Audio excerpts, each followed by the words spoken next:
A giorni gli agrigentini andranno a votare per il turno di ballottaggio. È un risultato che lei aspettava? Sì, me lo auguravo proprio. Quindi al futuro eventuale sindaco cosa si sente di chiedere? Io voterei per Pennica. Non lo conosciamo ancora, sappiamo che è un ottimo e serio professionista, al contrario dell'attuale sindaco, il sindaco uscente. E basta. Perché voterebbe Pennica? Ma perché gli altri li conosco tutti, ancora non conosco Pennica. Quindi si sente di dargli una chance? Sì, certo, almeno questo. Buonasera, mancano pochi giorni e gli agrigentini andranno a votare per il turno di ballottaggio. Per nessuno, non meritano niente. Questa gente dovrebbe andare a casa. Tutti, indistintamente, perché è una vergogna. È un risultato che vi aspettavate, questo del ballottaggio? Era un risultato atteso secondo lei?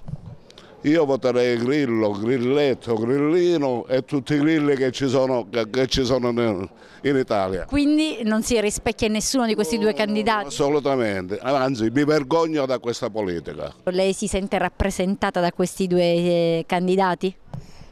Ma che ci posso dire? A me tutti mi piacciono, perché tutti hanno diritto, diciamo, di... però... Futuro sindaco di Agrigento, lei cosa chiederebbe? È bravo, il sindaco che abbiamo oggigiorno è bravo, una persona per bene. Buonasera, giorni gli agrigentini andranno a votare per il turno di ballottaggio. Questi due candidati rispecchiano un po' il suo orientamento?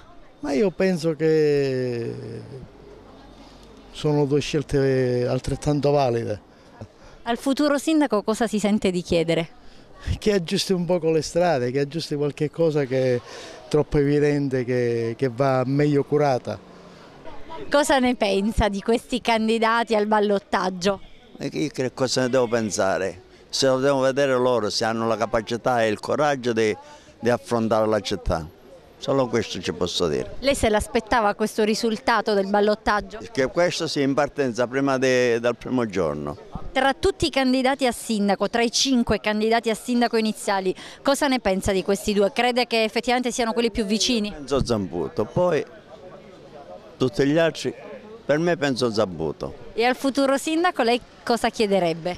Io niente, proprio niente. Dai politici io non ho mai ho avuto bisogno. No, per la città.